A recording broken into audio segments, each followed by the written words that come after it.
तो गाइस आज की वीडियो में हम जावास्क्रिप्ट की मदद से एक फुल्ली फंक्शनल कैलकुलेटर बनाने जा रहे हैं, जिसमें हमारा मेन फोकस जावास्क्रिप्ट पे रहेगा।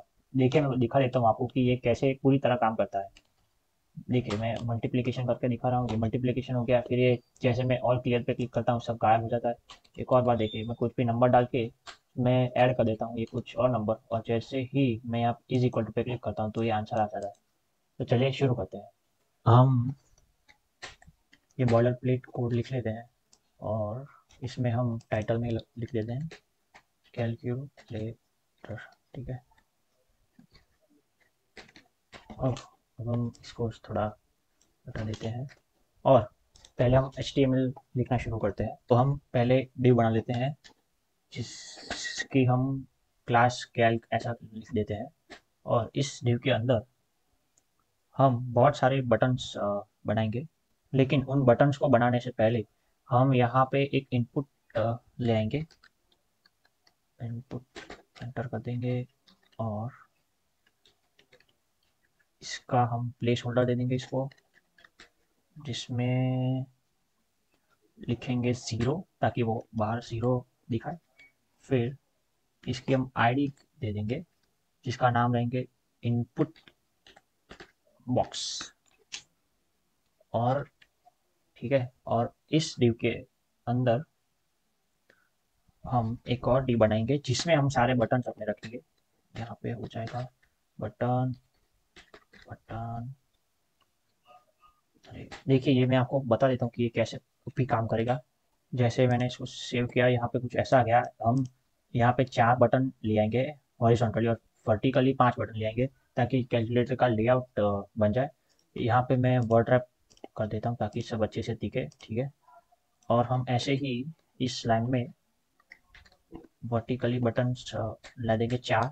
देखिए हो गए यहाँ पे 4, और इस पे हम लिख देंगे 7, नीचे 8, 9, और ये आखिरी वाले पे लिखेंगे मल्टीप्लिकेशन, ताकि ये हो गया। ऐसे ही हम सिर्फ इसको पूरे को कॉपी कर लेंगे कुछ ऐसे, और फिर यहाँ नीचे पेस्ट कर देंगे सारे के सारे। एक और बार कर देंगे, और एक और बार कर देंगे, सेव कर लेंगे इसको, कुछ ऐसा हो जाएगा ये सा। और फिर यहाँ पे हम लिखेंगे 4, 5 और 6, और यहाँ पे लिख देंगे माइनस। इसको कर लेंगे सेव, हो गया चेंज। और इसको भी यहाँ पे लिखेंगे 1, यहाँ लिखेंगे 2, 3, और आखिर वाले में लिखेंगे एडिशन, कर देंगे सेव। और ये जो एक और बचा है, इसमें हम आखिरी लाइन जिसमें 0 0 लिख देंगे, और डबल ज़ीरो, फिर सिंगल ज़ीरो, फिर यहाँ नीचे लिखेंगे डॉट, और आखिरी वाले में लिख देंगे इक्वल टू। हो गया। और फिर कर देंगे इसको सेव। देखिए हो गया। यहाँ पे हमें एक और ऐड कर देंगे डिव, मतलब सारे बटन्स ऊपर की तरफ। इसको सेव कर देंगे तो ऊपर ये यहाँ पे आ गए। इसको मैं थोड़ा जूम इन कर लेता हूँ। ठीक है, यहाँ पे आ गए, और इसको हम चेंज कर देंगे, और यहाँ पे सारे क्लियर और वो सारे बटन्स हो जाएंगे यहाँ पे। फिर पहले ऑल क्लियर आएगा, फिर आएगा ये डिलीट बटन, जिससे वो एक एक जो नंबर है वो डिलीट होगा। फिर आ जाएगा ये परसेंटेज, और फिर आखिर में होगा ये। और सेव करते ही देख हो गया।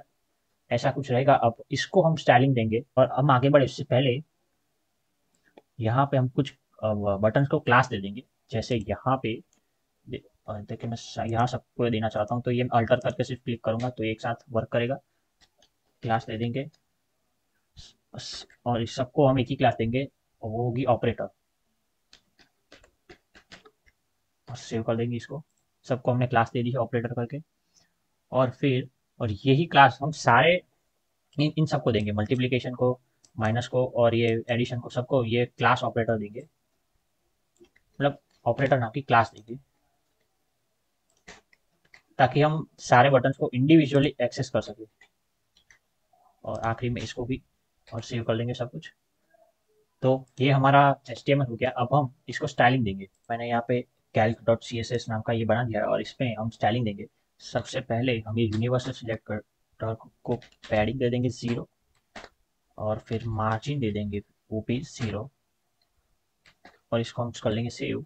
ये हुआ नहीं क्योंकि अच्छा यहाँ पे हमने ये अपनी CSS को लिंक नहीं किया, यहाँ पे इसको हम कर देंगे लिंक, और अपने HRF में calc.css लिख के सेव कर देंगे। देखिए आप जो मार्जिन और पैडिंग पहले से थी वो चली गई, देख सकते हैं आप यहाँ पे। और फिर हम यहाँ आ जाएंगे। फिर अब हम ये जो हमने कैल्क नाम से क्लास बनाई थी उस पर हम काम करेंगे अभी।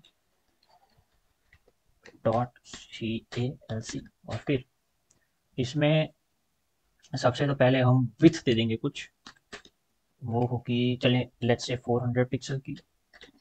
और अच्छा ये इससे पहले ना हम बॉडी में कुछ कर देते हैं, बॉडी को अच्छा कर देते हैं। फिर यहाँ पे आएंगे, यहाँ पे वाई, और फिर बॉडी में सबसे पहले हम इसको हाइट दे देंगे, और लेट्स से हम दे देंगे 100 व्यू पोर्ट हाइट, 100 VH, कर देंगे सेव। फिर हम इसको फॉन्ट फैमिली दे देंगे, आप जो भी चाहे वो रख सकते हैं। मैं यहाँ पे लेट्स से सैंड सेरिफ रख देता हूँ, ठीक है, ये हो जाएगा सेव। फिर इसको हम डिस्प्ले फ्लैश दे देंगे पूरे बॉडी को, ताकि ना ये हम सब कुछ एक्सेस कर सके। और फिर इसको जस्टिफाई कंटेंट दे देंगे सेंटर। ये बहुत आम और बेसिक चीज़ें हैं, CSS की सबको आती ही होंगी। फिर अलाइन आइटम सेंटर दे देंगे। उसके बाद हम यहाँ पे बैकग्राउंड दे देंगे, इसको लीनियर बैकग्राउंड, लीनियर ग्रेडियंट करके 50 डिग्री का। और फिर इसको कलर दे देंगे, लेट्स से मैंने यहाँ पे कलर निकाल के रखा है, होगा 0A 0A यानी पूरा ब्लैक हो जाएगा। फिर एक और कलर देंगे इसको, और वो होगा 3A 4452। इसको मैं पहले वर्ड रैप कर देता हूँ ताकि अच्छे से सब दिखे। ये हो गया वर्ड रैप। इसको जैसे मैं सेव करूँगा आपको बैकग्राउंड में ऐसा कुछ कलर दिखेगा। ये बहुत ऑप्शनल है, आप अपने हिसाब से कुछ भी कलर रख सकते हैं, मैंने ऐसा रखने का डिसाइड किया है। आगे बढ़ते हैं, अपने कैल्क वाले क्लास में आ जाते हैं। इसको मैं बॉर्डर दे दूंगा 1 पिक्सल सॉलिड ब्लैक। फिर हम आगे इसको पैडिंग दे देंगे 30 पिक्सल की दे देते हैं, देखते हैं क्या होता है। हो गया, ठीक है, अच्छा लग रहा है। फिर हम इसको बॉर्डर रेडियस दे देंगे, 15 पिक्सल की, यस 15 पिक्सल। सेव कर देंगे, अच्छा लग रहा है, चलिए। और फिर हम इसको बैकग्राउंड कलर एक दे देंगे, बैकग्राउंड कलर हो जाएगा ट्रांसपेरेंट कर देंगे। फिर आखिर में हम इसको बॉक्स शेडो दे देंगे, बॉक्स शेडो 0 पिक्सल, फिर 3 पिक्सल, फिर 15 पिक्सल, और फिर RGBA करके इसको हम ये मैंने निकाल के रखा है ऑलरेडी, अच्छा लग रहा था तो मैंने सोचा ये रख लेता हूँ। 133 रेड, 115 ग्रीन, ये हटा देता हूँ। और फिर ब्लू रख देंगे 120, और फिर इसका जो अल्फा है इसको रख देंगे 0.9, मतलब कितना ये विजिबल होगा। देखिए ये आसपास आप देख सकते हैं कैसे ये पूरा कलर आ गया एक, जो अच्छा लग रहा है। आप अपने हिसाब से कुछ भी रख सकते हैं, बहुत ऑप्शनल चीज़ है। फिर हम इनपुट पे आ जाएंगे, ये जो इनपुट है यहाँ पे ये 0 वाला, इसको हम स्टाइल करेंगे। इनपुट करके इसको हम फॉन्ट साइज एक दे देंगे ताकि ये थोड़ा बड़ा और अच्छा लगे। 40 पिक्सल की शायद अच्छी रहेगी, ठीक है, थोड़ी ज़्यादा हो गई, इसको मैं चेंज कर देता हूँ। जैसे ही मैं इसको हाइट अब इस दे दूंगा ये एडजस्ट हो जाएगा। मैं 50 पिक्सल की इसकी हाइट दे दूंगा ताकि ये थोड़ा वो हो जाए। और फिर विथ दे दूंगा मैं इसकी 100% ताकि सब कुछ कवर कर ले। देखिए अब थोड़ा अच्छा लग रहा है, ये जो पहले बाहर निकल रहा था वो नहीं निकल रहा है, ये भी ऐसा लग रहा है, लेकिन ख़त्म होते होते ये बहुत अच्छा हो जाएगा। और फिर इसको हम लेट्स से बॉर्डर रेडियस दे देंगे, अच्छा लगेगा थोड़ा। बॉर्डर रेडियस दे देंगे, इसको दे सकते हैं हम लेट्स से 8 पिक्सल की बॉर्डर रेडियस। ये यहाँ पे थोड़ा बॉर्डर रेडियस हो जाएगी 8 पिक्सल की, ठीक है। और फिर बॉर्डर कलर इसको हम ट्रांसपेरेंट कर देंगे, फिर से बॉर्डर कलर को ट्रांसपेरेंट कर देंगे और फिर इसको हम थोड़ी मार्जिन नीचे से दे देंगे ताकि ये थोड़ा बटन को, ये जो लग रहा है बटन को सटा हुआ है, ये थोड़ा अच्छा लगे। मार्जिन बॉटम कर देंगे 10 पिक्सल्स आई गेस, हाँ अच्छा लग रहा है। फिर हम इसको पैडिंग दे देंगे 15 पिक्सल्स की। नेक्स्ट में हम टेक्स्ट अलाइन राइट कर देंगे ताकि इसका जो अंदर का ये जीरो है वो आमतौर पर कैलकुलेटर में इस तरफ होता है, तो वो इस तरफ राइट में चला जाएगा यहाँ पे। तो इसको हम कर देंगे टेक्स्ट अलाइन राइट और फिर देखिए इस तरफ चला गया। सेव कर लेंगे इसको। फिर हम इनपुट, इसका जो प्लेस होल्डर है उसका कलर दे देंगे। प्लेस होल्डर मतलब ये जो जीरो है यहाँ पे इसका कुछ कलर दे देंगे ताकि वो थोड़ा अच्छा लगे जब आंसर यूजर देखे तब। प्लेस होल्डर ये रहा, इसको हम कलर दे देंगे। अब इसको वाइट कलर दे देने के बाद हम अपने बटन्स को स्टाइलिंग दे देते हैं। इसकी हम पहले तो फॉन्ट साइज कर देंगे 1 रैम के इक्वल। 1 रैम, अरे यार 1 रैम के इक्वल, ठीक है थोड़े बड़े हो गए। अच्छा, अब फिर हम इसको बॉर्डर को नन कर देंगे ताकि, अरे सिलेक्ट सिलेक्ट होगा, ठीक है। और फिर इसकी हम विथ और हाइट दे देते हैं। विथ दे देंगे लेट्स से 60 पिक्सल, हाँ। और हम इसकी हाइट दे देंगे जो रहेगी अराउंड 60 पिक्सल, लेट्स से 40, यहाँ पे 60, ठीक है। थोड़ा ये बड़ा हो गया, 1 मिनट। यहाँ पे हम इसकी घटा देते हैं हाइट, हाँ ठीक है। और फिर मार्जिन दे देंगे 5 पिक्सल का, ठीक है। बटन थोड़े अलग अलग हो गए।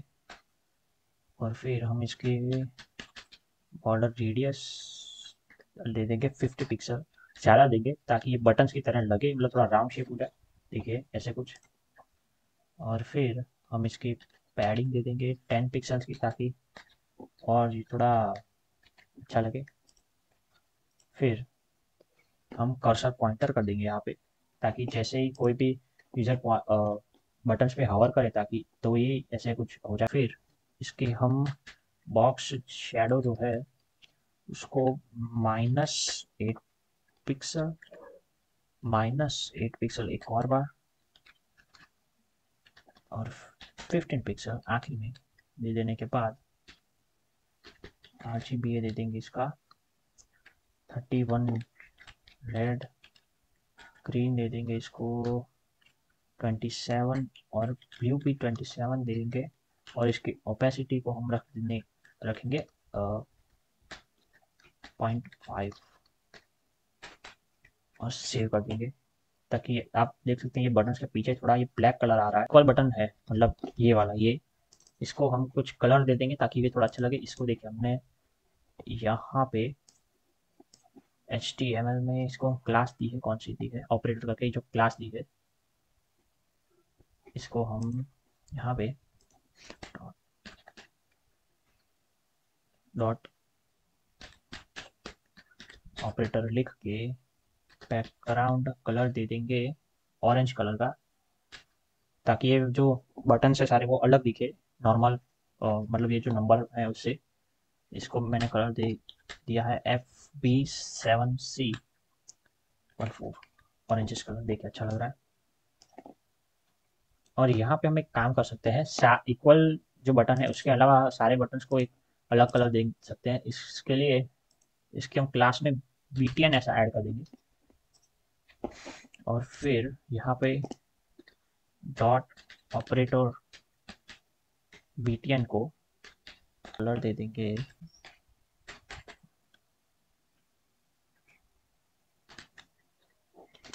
ठीक है थोड़ा प्री हो गया। चलिए हम इसको चेंज ही कर देते हैं। ये वाली जो क्लास है इसको हम यहाँ लिख देते हैं और ऑपरेटर क्लास को यहाँ पे लिख देंगे ताकि इक्वल टू का कलर ऑरेंज है, बाकी सबका ब्लू हो जाए।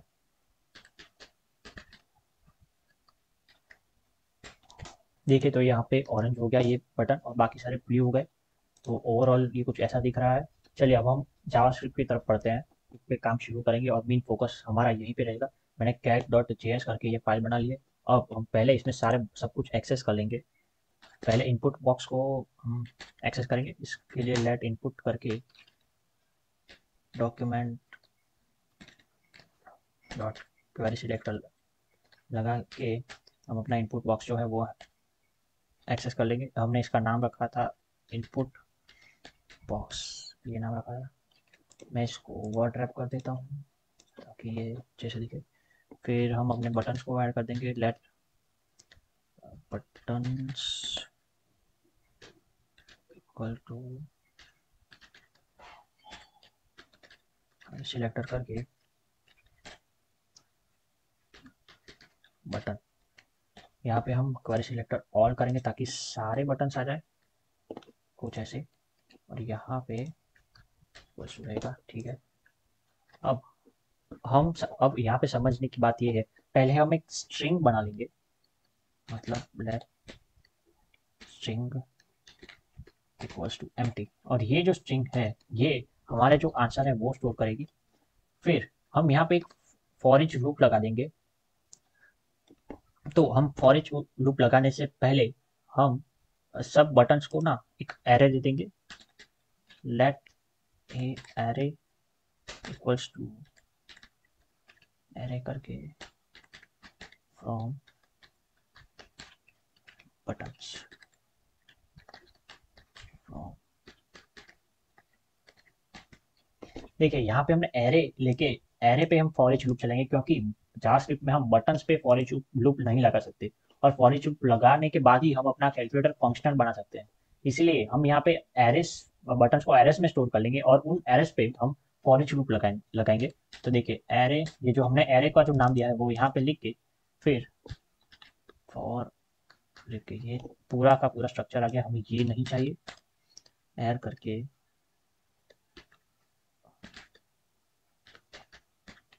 फॉर ईच, फिर यहाँ पे हम बटन्स लेंगे और फिर हम इस पे एक एरो फंक्शन चला देंगे। अब हम यहाँ पे जैसे ही एक इवेंट लिस्नर यहाँ पे ऐड करेंगे, एक कोई भी यूजर जैसे इवेंट लिस्नर मतलब ये बटन पे क्लिक करे तो ये देखिए यहाँ पे हम क्लिक ये लगा देंगे। ये यहाँ पे फिर यहाँ पे हम एक इवेंट ऑब्जेक्ट लगा देंगे जो इवेंट को ट्रैक करेगा। और फिर यहाँ पे हम इफ एल्स चला देंगे और जैसे ही ई डॉट टारगेट हो, मतलब ई एक्टिव हो जाए, तो इसकी इनर HTML इक्वल्स टू यहाँ पे हम सिंगल कोट में इक्वल टू लिख देंगे। और फिर इसके बाद स्ट्रिंग में क्या होगा, स्ट्रिंग में हम ये इवेल करके जावास्क्रिप्ट का ये इनबिल्ट फंक्शन आता है वो लगा देंगे जो सारे के सारे कैलकुलेशंस करेगा ऑटोमेटिकली। ये लगाने के बाद हम इनपुट की जो वैल्यू है, इनपुट डॉट वैल्यू को स्ट्रिंग कर देंगे।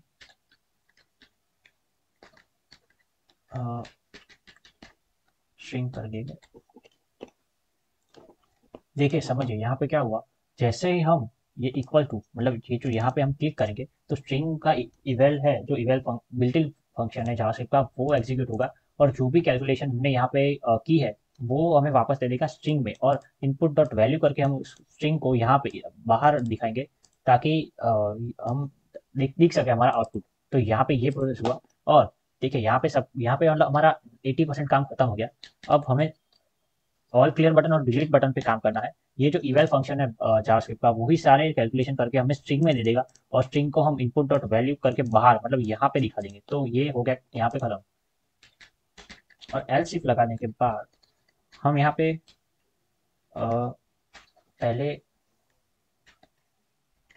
अपना ऑल क्लियर बटन पे कर देंगे, ई डॉट टारगेट कर देंगे।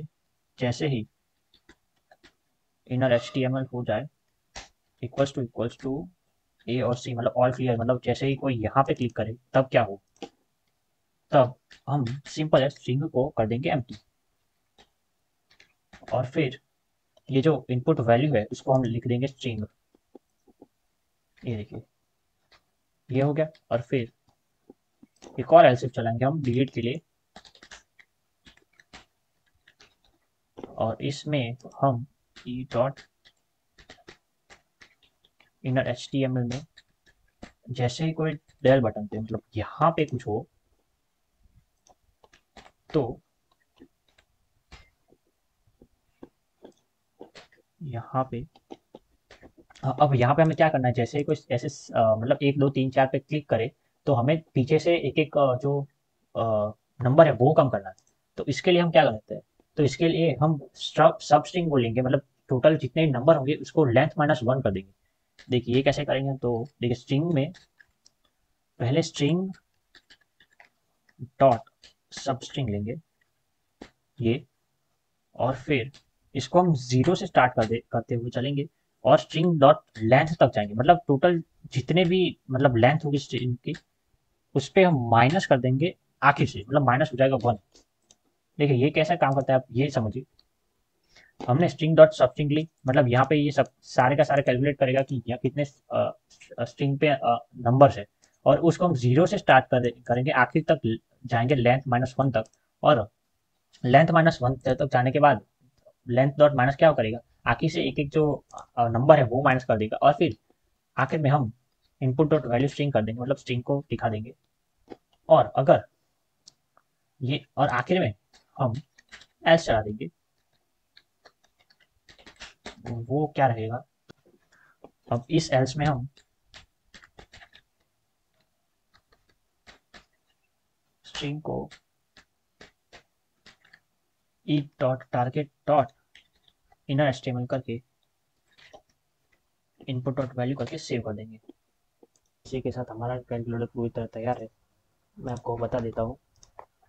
देखिए मैं कुछ भी यहाँ पे ऑपरेशन करता हूँ तो आ रहा है, फिर और क्लियर करते चला जा रहा है, और ये हमारा डिलीट जो बटन है वो भी अच्छी तरह वर्क कर रहा है। तो इसी तरह आप भी जावास्क्रिप्ट की मदद से आराम से अपना कैलकुलेटर बना सकते हैं। एक बार मैं फिर से आपको बता देता हूँ कि ये काम कैसे करता है। देखिए हमने पहले सारे बटन्स को एक एरे में ले लिया, और फिर उस एरे पे हमने फॉर ईच लूप चला दिया सारे बटन्स में, और फिर जब भी फिर यहाँ पे बटन पे हमने एक इवेंट लिस्टनर ऐड कर दिया क्लिक पे, और फिर जैसे ही हमारे इनर HTML पे ये जो क्लिक हुआ, मतलब जो इक्वल टू वो क्लिक होता है, इसी के साथ हम ये string equal to eval string कर देंगे। मतलब ये eval जो है जावास्क्रिप्ट का इनबिल्ट फंक्शन है जो सारे के सारे ऑपरेशन करता है। इसी के साथ हमारे सारे ऑपरेशन यहाँ पे खत्म हो गए, और input dot value equal to string, मतलब ये जो स्ट्रिंग है यहाँ पे सारे जो वैल्यू आएंगी वो स्टोर होंगी। और फिर हमने ऑल क्लियर पे बनाया तो ऑल क्लियर पे स्ट्रिंग हमें एम्प्टी कर देनी है तो वो कर दिया, फिर उसकी वैल्यू हमने डिस्प्ले करवा दी। फिर हमने डिलीट काम किया, डिलीट पे काम किया। तो डिलीट पे कैसे काम किया, तो हमने एक सब स्ट्रिंग ले ली, और उस सब स्ट्रिंग पे 0 से लेंथ स्ट्रिंग डॉट लेंथ, मतलब जितने भी लेंथ है स्ट्रिंग की उसमें से -1 होता चले जाएगा, और फिर उसी को हमने प्रिंट करा दिया। और ये जो एल्स में जो हमने ये जो पार्ट लिखा है एल्स में वो सबसे इंपॉर्टेंट है, क्योंकि इसमें हमने इंक्रीमेंट असाइनमेंट ऑपरेटर यहाँ पे यूज़ किया है। तो वो क्या करेगा कि string in target dot inner HTML में जब भी कोई हम लिखेंगे, ये देखिए 7, फिर हम जब 8 और 9 ये सब लिख रहे हैं तो एक के बाद एक नंबर जो स्टोर हो रहे हैं वो इसी की वजह से हो रहे हैं। ये क्या करेगा, इंक्रीमेंट पहले ना इंक्रीमेंट कर देगा, मतलब हमने पहले 7 लिख दिया, फिर उसके बाद हमने 8 लिखा, तो इंक्रीमेंट करने के बाद उसको असाइन कर देगा, और फिर उसी को हमने input dot value equal string, मतलब उसी को हमने आउटपुट में डिस्प्ले करा दिया। तो ये ऐसे काम करना है, वरना हमें क्या होगा, ये हम नहीं लिखेंगे तो ये कोड काम ही नहीं करेगा। देखो अगर मैं इसको कमेंट आउट कर देता हूँ और काम ही नहीं करेगा, देखिए ठीक है। तो इसका ये इम्पोर्टेंस है कि ये एक के बाद एक सब चीज़ों को ना इंक्रीमेंट करते जाता है, मतलब हर नंबर एक के बाद एक इंक्रीमेंट करता जाता है, और फिर वो input dot value equal to string, और ये हमें यहाँ पे सब कुछ डिस्प्ले करके देती है। तो इस तरह आप बहुत आसानी से जावास्क्रिप्ट की मदद से कैलकुलेटर जैसे छोटा प्रोजेक्ट बना सकते हैं, जिसमें आपका डॉम मैनिपुलेशन और बहुत सारी चीज़ें लूप्स और इफ एल्स स्टेटमेंट का अच्छा रिवीजन हो सकता है।